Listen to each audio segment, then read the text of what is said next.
Hey, what's going on? Berkeley Moses here, solid as a b-ball, here with fifth year Waterloo forward Nedim Hodzic. Thank you for joining me. No problem, man. Yeah, maybe want to introduce yourself and kind of tell them about a little bit about who you are. Yeah, so I'm Nedim. I'm fifth year forward at Waterloo. You know, technically my sixth year now, if you consider the COVID year. So I've been around. Yeah, play Waterloo. Been there my whole career. And I don't know what else to say about myself. Yeah, I mean, I'm mostly known for my scoring, rebounding, whatever. But yeah.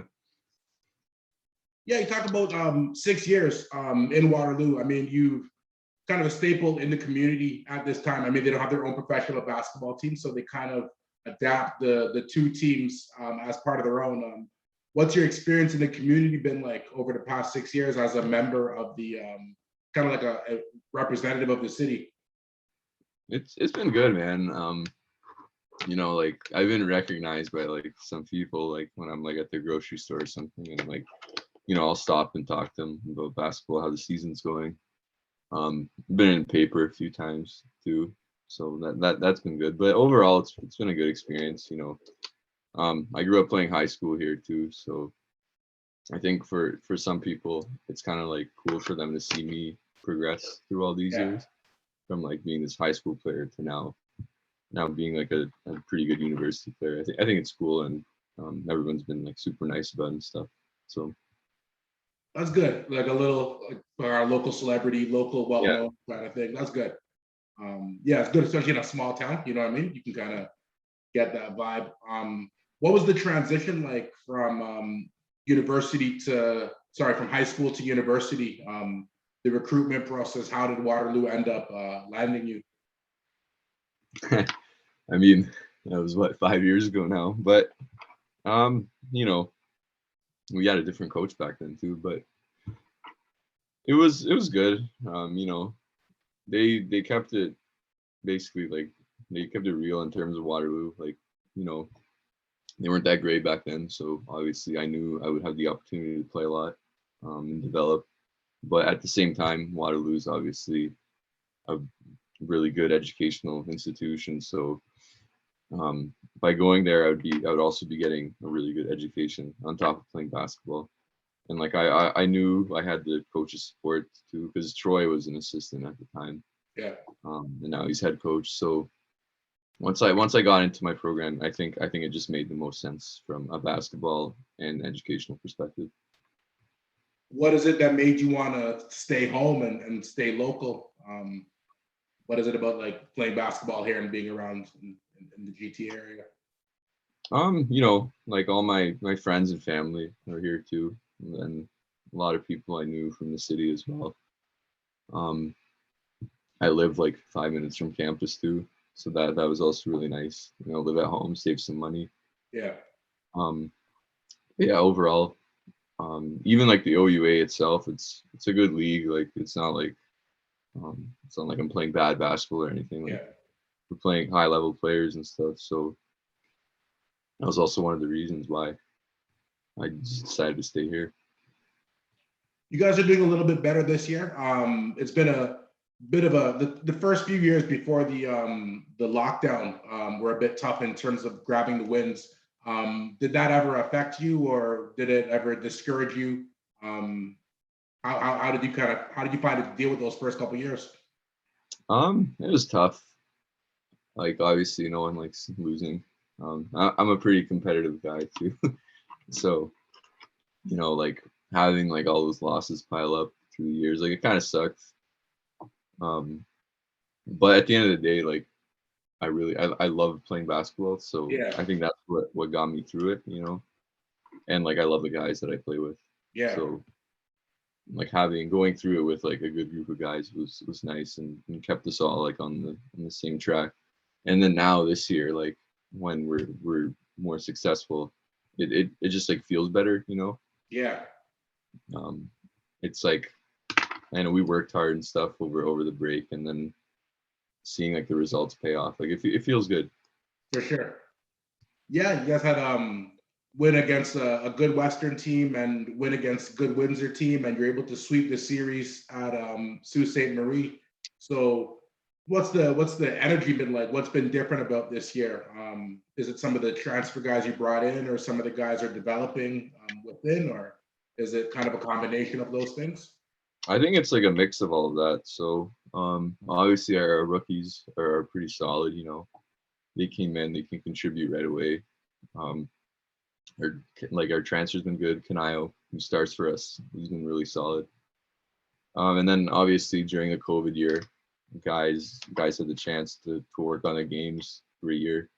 So obviously guys that were willing to be in the gym improved and stuff. And then on top of that, I think Troy's just done a really good job of keeping everyone together and putting in like a good system. Yeah. Like I was talking to you about this before, but I think defensively has been like the biggest difference with us. Yeah. Just because even when we're struggling to score, just we're able to stop the ball, and it keeps us in games. So I think that's been huge for us. Yeah. And then I think we're constantly improving moving forward, because if you look at us from our first game when we played Humber in October, like we're way different and better team now. Yeah. So constantly improving as well. Yeah, I mean, during the preseason, picked up some good wins against York and Ontario Tech, Sheridan, and you're able to really perform well against Conestoga. So you had a strong preseason, and coming in with a good start to the season. It's been it's turning a few heads to kind of see that Waterloo's winning a few games. So with the rookies,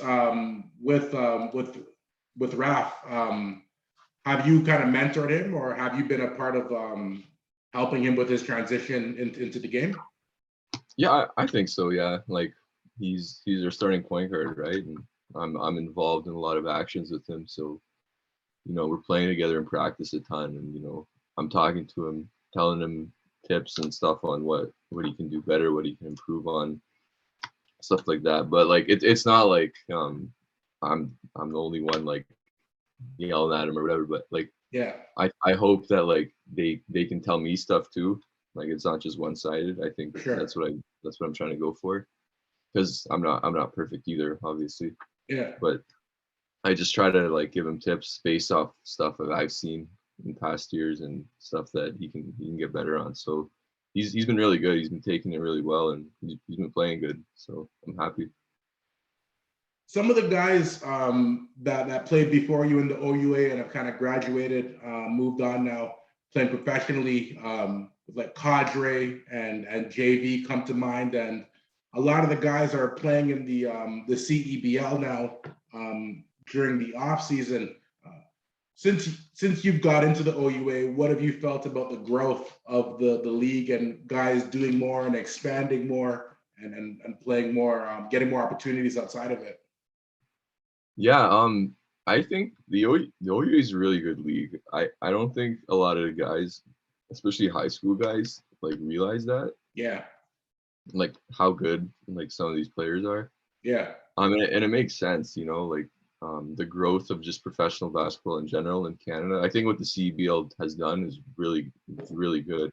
Yeah. And they're only growing. They just add another team, I think.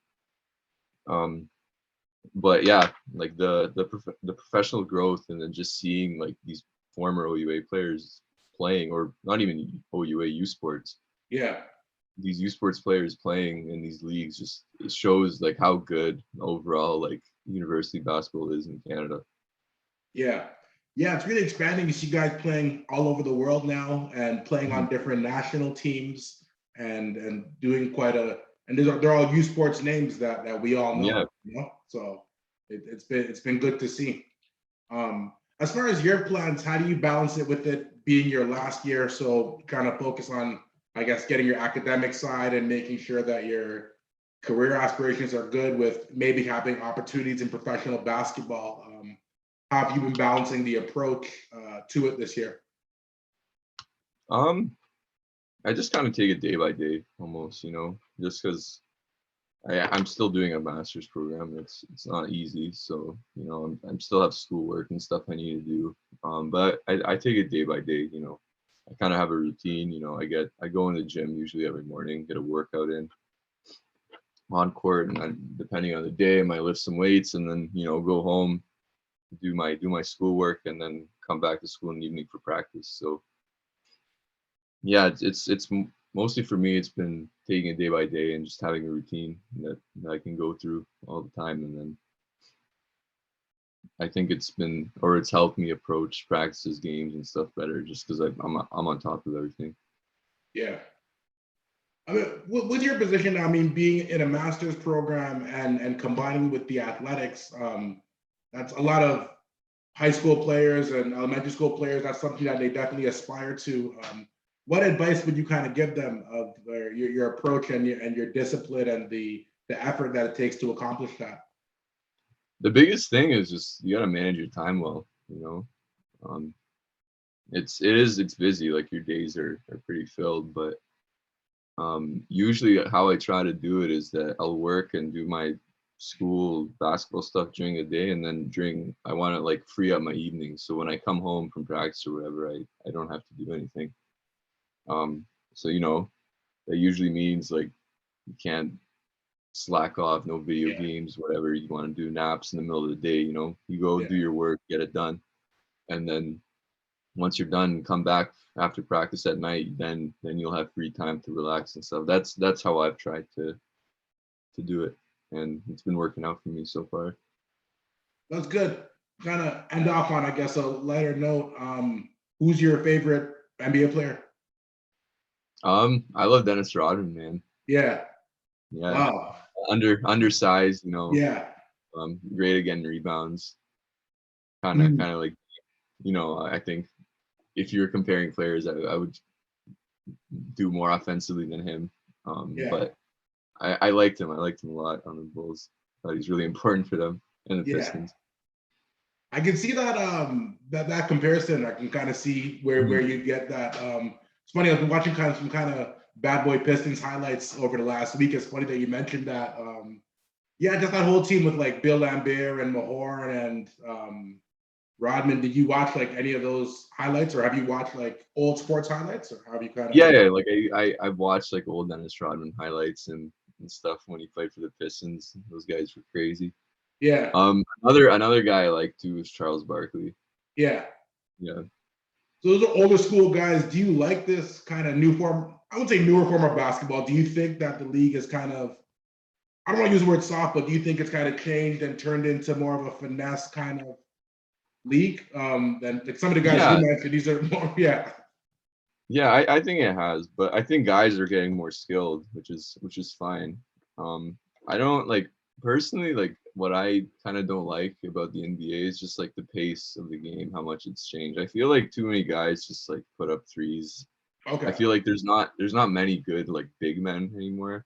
yeah, And then you can like obviously the best bigs are like one of the best players in the league. You know, you have your Embiids, your yeah, Jokic's. Vujacic, yeah, yeah, Yeah, like those like if you get like a really good big who knows what they're doing in the post, like they're still very dominant. But yeah, I feel like players would just rather shoot threes now or just for sure. run up and down. I don't know. Yeah, there's no But yeah, like that's entry pass or anything like that. Really, yeah. it's kind of just get it, move off a screen, kick it out for the corner three, and Mhm. leave it at that. So they kind of lose maybe it's end on this with like what we were talking about earlier with the AAU basketball and the prep basketball and stuff like that. It feels like there's not for yourself being a big man. Like, are you seeing that there's not enough entry passes or not enough like running into the big man like we used to kind of do? Or Yeah, man. Like I feel like the younger guys get like they don't. It's not even that like they don't even look down low. yeah, They rather just come off a screen or something at the top. But then yeah, again, like there's not many good big guys either. I find yeah. like a With like lot of like a drop step or anything like that. yeah, like a lot of big guys that come in are just like raw. Like Yeah, you know they can be athletic and stuff, but their touch and stuff is lacking footwork. yeah. So like I I just don't feel blame like them. like I don't blame guards for not wanting to pass the ball and like if the guy's not good, you know. yeah. maybe start like a camp training power forwards or something. I know, man. That old school kind of thing back. So yeah, that's good, man. Thank you so much for joining me. I appreciate your time. If you could hold on after I stop recording. We'll Sounds good. And no problem. Thanks for having me. Yeah, if you could like the video, subscribe to the channel. I appreciate you guys for watching. Thanks a lot.